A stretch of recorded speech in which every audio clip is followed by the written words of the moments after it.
So hopefully you can bring something change into their lives. So what do you want to cover? What do you think you want to talk about today? कुछ ऐसी कोई ऐसी बात है जो आपके मन में हो और आप अभी तक अपने वीडियोस के थ्रू नहीं बता पाए हो?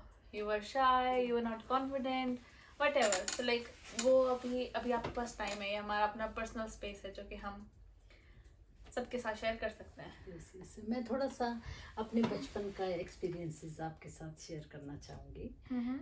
मैं ये बताना चाहूँगी आपको भी ये और अपने दर्शकों को भी कि बचपन की जो जीवन में घटनाएं होती हैं वो हमें कहीं ना कहीं पूरी उम्र कुछ न कुछ खुशी भी देती रहती हैं और कहीं ना कहीं थोड़ा बहुत वो जो स्ट्रगल रहा उस स्ट्रगल को भी हमें याद दिलाती रहती है कि ऐसे ऐसे समस्याओं से उभर कर और आज हम इस एज में और यहाँ तक पहुँची. ऐसे कौन से स्ट्रगल हैं जो कि आपको सबसे ज़्यादा याद आता है? ऐसी कौन सी बात है जो आपको ऐसा लगता है कि उसने आपको हमेशा मोटिवेट किया है लाइफ में? कभी भी आपका लो टाइम आया हो, आपकी मम्मी की कोई बात, कोई ऐसा दोहा, कोई भी कुछ भी हो ऐसा जिसने आपको हमेशा एक उम्मीद और होप दी है? मे बी आपके थ्रू और लोग भी उस चीज़ को लाइक एज अ होप सोच पाए, महसूस कर पाए. हाँ, थोड़े में देखो, अगर मैं बताना चाहूँ तो मैं यही कहूँगी कि मैं एक किसान की बेटी हूँ और जो स्ट्रगल एक किसान के घर में होता है उससे सब चिर परिचित है, उसमें कोई दो राय नहीं है कि वहाँ पे जो मेन स्ट्रगल होता है वो होता है आर्थिक संकट जो है वो हमेशा मंडराया रहता है फादर मदर पे भी, बच्चों पे भी. और आप कहो कि आगे का जो भविष्य है, हालांकि नो डाउट कि पेरेंट्स चाहते हैं कि उनके बच्चों का भविष्य बहुत उज्जवल होए, सुरक्षित होए हर लिहाज से, लेकिन उसके बावजूद भी हाँ, हमने खुद महसूस की ये चीज़ें कि किसान के घर में पैदा होना यानी समस्याओं के साथ सदा और सदा के लिए जूझते रहना. फिर भी अगर आज हम देखें उस पार झांक के तो वो जो स्ट्रगल था, जो एक एक पल कई बार मुझे बहुत याद आता है, वो एक उस स्ट्रगल ने हमें मजबूती दी, कहीं ना कहीं एक ऐसा कॉन्फिडेंस दिया जिसमें हमारे पेरेंट्स का बहुत बड़ा योगदान रहा. हमारे बाकी बहन भाई जो बड़े थे मेरे से उनका बहुत बहुत ज़्यादा योगदान रहा और उन्होंने जो राह दिखाई संस्कारों की और जो मोटिवेशन की, उससे आज अगर मैं देखूं गहराई से तो इसमें कोई दो राय नहीं है कि आज मैं हर लिहाज से सक्सेस हूँ और एक स्थिरता की तरफ हम जीवन में बढ़ रहे हैं. ऐसे कौन से संस्कार थे जो उन्होंने आपको सिखाए जो आप शेयर करना चाहेंगे कि ये तो बहुत इम्पोर्टेंट थे और वो लाइफ लॉन्ग आपको काम आए हैं, हर स्टेप पे आपको काम आए हैं? ऐसे कोई चीज़ें थी जो उनकी यस. हमारे जो पेरेंट्स थे वो धार्मिक प्रवृत्ति के थे और वो कबीर के बहुत ही डेड फॉलोअर्स थे और कबीर के सिद्धांतों पे उन्होंने धर्म के प्रति जो दृष्टिकोण हमारा बनाया और जो नारी के प्रति जो दृष्टिकोण स्पेशली हमारे फादर की बहुत ही बेहतरीन और श्रेष्ठ सोच को की. तकरीबन ये 1974-75 की बातें हैं जब एजुकेशन के प्रति उनकी अवेयरनेस आई और तभी से उन्होंने समाज को भी इस चीज़ को बहुत ऊपर उठ के देखा कि कहीं ना कहीं अगर नारी को, औरत को और बेटियों को सशक्त बनाया जाए तो वो सबसे ऊंची बात होगी. उन्होंने धन संपदा के पीछे हमें कभी नहीं भगाया. हमेशा उन्होंने ये कहा कि एजुकेशन ही वो रास्ता है जिससे आप सुखी हो सकते हो. और आप कभी सोचते हैं कि उनके अंदर ये विचार कहाँ से आया होगा कि वुमेन एम्पावरमेंट और वुमेन एजुकेशन क्यों इम्पोर्टेंट है? उन्होंने कभी आपके साथ अपने एक्सपीरियंसेस शेयर करे हों जिनसे उनकी ऐसी सोच डेवलप हुई और वो उनको ऐसा लगा कि नहीं, मैंने अपनी बच्चियों को पढ़ाना है? तो वो क्या इंस्टेंसेस थे? यस, उसमें काफ़ी हद तक अगर मैं सोचूं गहराई से तो हमारी मदर का भी बहुत ज़्यादा कंट्रीब्यूशन रहा. वो एक धार्मिक महिला के साथ साथ एक सहनशील और एक सभ्य औरत थी. उसको हमारे फादर टाइम टू टाइम हमें समझाते रहे कि ये जितना भी जो कुछ भी आज हम यहाँ तक आए हैं, मेरी सोच जो बहुत ही सुदृढ़ और स्ट्रॉन्ग बनी है नारी के प्रति, उसमें कहीं ना कहीं हमारी मदर की शालीनता का बहुत बड़ा हाथ था. और बाकी वो मैंने बताया जैसे बेटा कि कबीर के फॉलोअर्स थे, ग्रंथ किताबें बहुत पढ़ते थे. मैंने अपने घर में महात्मा बुद्ध की सीरीज़ भी देखी हैं, कबीर की फिलोसफिकल किताबें भी बहुत सारी देखी हैं, और सदगुरु कबीर के बीजक का तो जो अध्ययन उन्होंने सुबह शाम, इवन वो हमें भी दिन रात ये कहते थे कि ठीक है आपका होमवर्क होता रहेगा। बचपन की ये बातें मुझे बहुत अच्छे से याद है। वो कहते थे कि ठीक है आपका होमवर्क हो या ना हो, डजेंट मैटर, कोई बात नहीं, वो बाद में कर लीजिएगा, लेकिन जो टाइम वो पाठ का रखते थे सुबह और शाम, उसमें हम 7 बहन भाई थे और सातों को अपने सामने बैठा के ओपन चर्चा करते थे पाठ के बाद, बीजक के संध्या पाठ या दूसरे पाठ के बाद, और फिर ओपन चर्चा में वो हमारे विचार लेते थे, और धीरे धीरे धीरे धीरे वहीं से हम सब में एक सुदृढ़ निश्चिंतता, और हर लिहाज से आप कहो कि माइंड का जो एक मेकअप उन्होंने हमारे लिए तैयार किया, वो बहुत ही कमाल का किया। मतलब मैं अगर आज याद करूं उनको तो मैं इमोशनल भी हो सकती हूँ कि वो जिस तरीके से हमें समझाते थे बैठ के, ऐसा तो मैंने भी कभी अपने बच्चों को बैठ के समझाने का मौका नहीं मिला। सुबह मॉर्निंग टाइम में जब भी वो बैठते थे प्रार्थना करने, तो प्रार्थना का जो हमारा रूप था वो मुश्किल हार्डली 10 मिनट्स, और वो हमें स्कूल जाने की जल्दी भी होती थी, लेकिन कम से कम 45 मिनट्स, 1 घंटा वो टाइम उस पर हमें ज़रूर समझाते थे जीवन क्या है, कैसा दृष्टिकोण होना चाहिए, समाज कैसे कैसे साधक और बाधक बनेगी आपके जीवन में, ये चर्चाएं वो हमेशा करते रहते थे। बहुत अच्छी बात है। नहीं, ये तो मैंने आपके साथ हमेशा देखा है। आपका और मेरा जितना इंटरेक्शन हुआ है, आप तो मेरी मदर हैं तो मैंने ये चीज़ तो महसूस करी है कि लाइक आपके जो संस्कार हैं वो काफ़ी अच्छे हैं। बट मैं अभी भी ये जानना चाहती हूँ कि ऐसा ऐसा क्या नाना जी ने फील करा कि उनको ऐसा लगा कि नहीं, वुमेन एजुकेशन बहुत इम्पोर्टेंट है। उन्होंने ऐसे कहाँ कमी महसूस करी? कोई किस्सा उन्होंने सुनाया हो आपको? उनकी भी बहनें रही हैं, उनके आसपास भी इतनी औरतें रही हैं, वो और कोई भी औरत जो है वो एजुकेटेड नहीं है, उनके अपने भाइयों के बच्चे जो होंगे वो भी अभी भी औरतों को लाइक पढ़ाया नहीं या कुछ भी है, पर उनके दिमाग में कहाँ से आए ऑल ऑफ अ सडन? दो उन्होंने बहुत सारे ग्रंथ पढ़े, बहुत सारे बुद्धिज्म से रिलेटेड या किसी भी चीज़ से रिलेटेड, पर उनमें भी कहीं ना कहीं ये बातें नहीं हैं।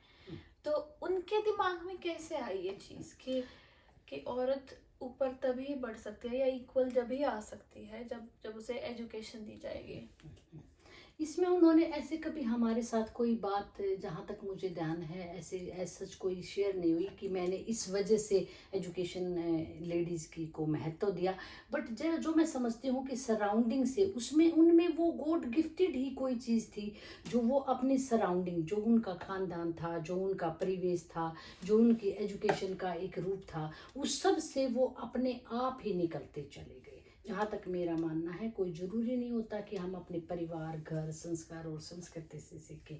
कई बार व्यक्ति का प्रारब्ध भी इतना स्ट्रॉन्ग होता है कि ऑटोमेटिकली वो चीज़ें किसी भी परिवेश, किसी भी कल्चर में वो रहे, लेकिन उसके बावजूद भी वो अपने आप को डेवलप, अपनी सोच को कर लेता है। और जहाँ तक मैं समझती हूँ, आप ये कहना चाहेंगे गुण गुणी से बाहर हो सकता है? यस, गुणगुणी से बाहर अगर वो चाहे तो इंसान, वो नेचर का या आपको कायनात का वो सर्वश्रेष्ठ जीव है कि वो कुछ भी कर सकता है और कुछ भी सोच सकता है, अच्छे से अच्छा और बुरे से बुरा। नाइस, ठीक है, मैं आपकी बात से सहमत हूँ। और कोई किस्सा आप ऐसा शेयर करना चाहेंगी जिसमें आपने अपने भाई बहनों के साथ मिलके कुछ किया हो और जिससे आपको बहुत खुशी मिली हो? आपने अपने परिवार के लिए कुछ ऐसा किया हो? देखो, इसमें कोई दो राय नहीं कि हम अपने फादर के प्रांगण में 7 बहन भाई खेले। सातों में बहुत ही, जो मुझे सबसे अच्छी बात लगती है, बहुत ही मेल जोल की भावना, प्यार, प्रेम, आदर, सत्कार, एक दूसरे की हेल्प के लिए तत्पर, इमीडिएट तत्पर। ये बात बहुत साधारण बात सुनने और कहने में लगती है, लेकिन ये अपने आप में बहुत बड़ी बात है। मैं इसमें कंप्लीटली अपने फादर का, अपनी मदर का योगदान मानती हूँ कि उन्होंने जो सीख दी वो यही सीख दी कि भाई हम तो जब आपको शिक्षा दे रहे हैं दूसरों तक को संभालने की या उन्हें पोषण देने की, और कम से कम हम आप एकजुट होकर, क्योंकि बंधी मुट्ठी लाख की, मेरी माँ कहती थी, बहुत दोहे वो कहती थी, बंधी मुट्ठी लाख की और खुली मुट्ठी खाक की। तो उनकी जो सोच तो अनंत तरह से अनंत रूपों में उन्होंने हमें प्रतिपल जब जब हम हॉस्टल से घर जाते थे हमेशा हमें लेके बैठ जाना, बातें करना और बहुत ही स्वतंत्र विचारों के। यू कांट बिलीव 1986 में मैंने 10th की थी। उस टाइम की घटनाओं को जब मैं अपने फादर से रिलेटेड सोचती हूँ तो कमाल की सोच। आज जब जहाँ हमारे बच्चे विदेशों में बैठे हैं, अपने काम पे हैं, सारी चीज़ें वेल सेटल हैं, उसके बावजूद भी हम कहीं ना कहीं कोई छोटी सोच पे बच्चों को डांट देना या उनकी सोच के साथ अपनी सोच ना जोड़ना, वो मैं खुद आज भी पाती हूँ। लेकिन फिर मैं एक फुट पीछे, एक कदम पीछे होके, यानी अपनी मानसिकता से पीछे बैक में जाके जब अपनी पूरी बचपन की रील को मैं रिवाइव करती हूँ तो महसूस करती हूँ, ओह तुम कहाँ जा रही है। आपके फादर का जज्बा, जब आप 10th में 86 में थे तो उन्होंने कितनी कितनी स्वतंत्रता से आपको 2-4 बातें समझाई थी कि लाइफ की जर्नी अब आपकी शुरू हो चुकी है। आप जो भी कदम उठाओगे, जैसा भी उठाओगे, वो आप ध्यान रहे अपने लिए उठाओगे। और वो बात बहुत ही सर्वश्रेष्ठ है जो मैं कहती हूँ मुझे आगे आप सबके साथ जरूर शेयर करनी चाहिए। तो सवारी अपने सामान की खुद जिम्मेदार है। exactly.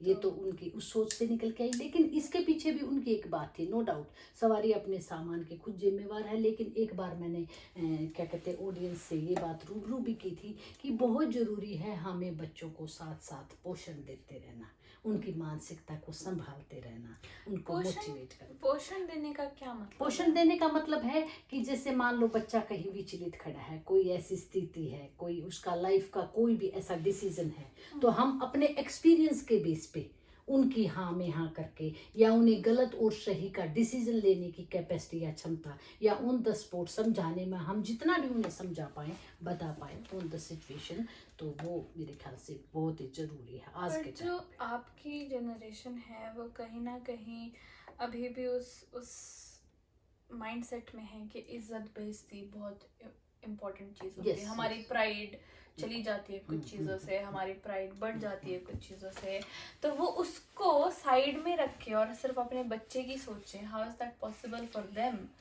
To do it? Yes, ये पॉसिबल इसलिए नहीं है कि फिर वो ऐसी बात नहीं है कि पेरेंट्स हर जगह गलत है आज का, और बच्चा या युवा या नेक्स्ट जनरेशन हर जगह सही है। मैं इस बात को बिल्कुल भी नहीं मानूंगी। दोनों चीज़ों में सामंजस्य अब हमें बैठाना पड़ेगा। बच्चे की मानसिकता को सबसे पहले पेरेंट्स ने पढ़ना पड़ेगा कि उनमें कितनी कैपेसिटी है, वो किधर जा रहा है, उसके बाद फिर डिसीजन लो। अगर बच्चा सही है तो मैं कहती हूँ पेरेंट्स को अपनी ईगो या अपनी जो भी उनकी एक ट्रेडिशनल सोच है या कहीं ना कहीं जो एक रूढ़िवादी विचारधारा, कहीं ना कहीं समाज क्या कहेगा, ये क्या होगा, खानदान का कि ये हो जाएगा वो हो जाएगा, उन सब बातों से परे उठ के, बट ध्यान रहे वो ये चीज़ें, ये एनर्जी, ये पॉजिटिव सोच कब बनाए जब बच्चा किस तरफ जा रहा है, ये एनालिसिस करने की पेरेंट्स में क्षमता हो। और अगर उनके अकॉर्डिंग बच्चा गलत जा रहा है तो फिर उनके अकॉर्डिंग गलत बच्चा जा रहा है तो इस चीज़ का तो देखो कोई कुछ भी नहीं हो सकता। फिर तो बच्चे को ही मैं कहती हूँ बिल्कुल क्लियरली यहाँ पे कि बच्चे को अगर वो सही है, सही और गलत का मैंने कहा था हित बेहित पशु पक्षी जानत, वो तो छोटा जीव, वो छोटे से छोटा चींटी को भी पता है, इधर हम उंगली अड़ा दे चींटी के सामने वो मुंह कर जाएगी कि यहाँ कुछ हर्डल्स है। राइट, सो ये तो फिर बच्चे को देखना है कि अगर मेरे पेरेंट्स कहीं ना कहीं मुझे सपोर्ट नहीं कर रहे और मैं बिल्कुल ठीक हूँ, भाई मे बी पेरेंट्स के भी कोई ना कोई सर्कमस्टांसेस हो सकते हैं, कोई हालात हो सकते हैं, सिचुएशन हो सकती है, या वो अपने सराउंडिंग से घिरे हुए हैं कि वो उसे मोटिवेट नहीं कर पा रहे किसी भी रूप में, तो फिर बच्चे को अपने आप से डिसीजन लेके बट अपने पेरेंट्स को वो इन्फॉर्म जरूर करे। मैं ये नहीं चाहूंगी, आज़ादी का मतलब प्रकृति रोड के बीच में चलना नहीं होता। आज़ादी का मतलब होता है फॉलो द रूल। आप सिस्टम में, आप रूल में, उसका तो आपने मानना ही पड़ेगा, इसमें तो कोई दो राय नहीं है, ठीक है बेटा। लेकिन अगर बच्चा सही है, वो अपने आप को सही मानता है, अब कोई गलत रास्ते पर चले फिर भी सही माने, मैं उसके सपोर्ट में बिल्कुल नहीं हूँ। हाँ, वाकई में ही वो सच में सही हो और गलत और सही का निर्णय करना वो जानता हो, तो फिर उसे धीरे धीरे धीरे धीरे अपने पेरेंट्स को कन्विंस करना चाहिए। क्योंकि कोई भी पेरेंट्स अगर बच्चे में थोड़ी सी भी वो पॉजिटिविटी पाता है या ये पाता है कि हाँ ये बच्चा मेरा सही है, तो मैं नहीं मानती कि कोई भी पेरेंट्स सपोर्ट नहीं करे। फिर कुछ पेरेंट्स होते हैं जैसे कि जो वो समझते हैं कि हमसे बेटर कोई नहीं जानता तुम्हें और हमसे बेटर कोई नहीं जानता तुम्हारे लिए क्या बेस्ट है। तो आप उन पेरेंट्स को क्या मैसेज देना चाहोगे कि वो कैसे आंकलन करें कि यस बच्चा यस अपने बारे में यस ज्यादा आपसे ज्यादा सोचता है या ज्यादा समझता है और जीव अपना नुकसान नहीं होने देगा किसी भी रूप में। हाँ देखो, इसमें दो बातें होती है बेटा। एक तो अगर बच्चा, पेरेंट्स ये मानता है कि वो गलत संगत में पड़ गया, तो फिर बात बहुत ही दूसरे तरीके से विचारनी है, राइट। और अगर रही जहां तक कि पेरेंट्स को बच्चा को एनालिसिस करे, सबसे पहले बहुत डीपली उसके साथ जुड़े, तो जज करे यस, उसको उसकी मानसिकता का अंदाजा ले कि इसमें कितनी कैपेसिटी है। और ठीक है। अगर parents मेरी के माँ पास एक बहुत इतना time नहीं है एक तो- एक देसी सी कहावत मुझे याद आई कि गधा तो ठाण में पड़ा। मैं जाट्टू में ये बात आपको कह सकती हूँ। वो इसी रूप में हमें समझाती थी कि गधा तो ठाण में पड़ा और कुम्हार भाड़ा करता हंड है। इसका मतलब आप समझ सकते हो, पढ़े लिखे बच्चे हो, कि यानी बच्चे में कैपेसिटी तो है एक नॉर्मल लेवल की, और हम बनाना उसे कहाँ चाह रहे हैं, भेजना उसे कहाँ चाह रहे हैं, उसके पीछे अपना भी जीवन और उसका भी जीवन, दोनों का जीवन दिशा भ्रमित ना करें। पेरेंट्स से मेरी बिल्कुल शिद्दत से, दिल से गुजारिश है कि वो एक अपना नजरिया बदले, ठीक है। क्योंकि आफ्टर ऑल बच्चा तो बच्चा है, संभालना तो एट लास्ट किसी भी दशा में होगा, वो किसी भी दिशा में वो जाएगा, संभालना तो पेरेंट्स को पड़ेगा। आई थिंक आज हमने काफ़ी कुछ सीखा फैमिली डायनामिक्स और वैल्यू सिस्टम्स के बारे में, और आई थिंक हम नेक्स्ट टाइम फिर किसी और टॉपिक पे बात करेंगे। आज के लिए I think enough. Thank you so much for watching. Bye bye.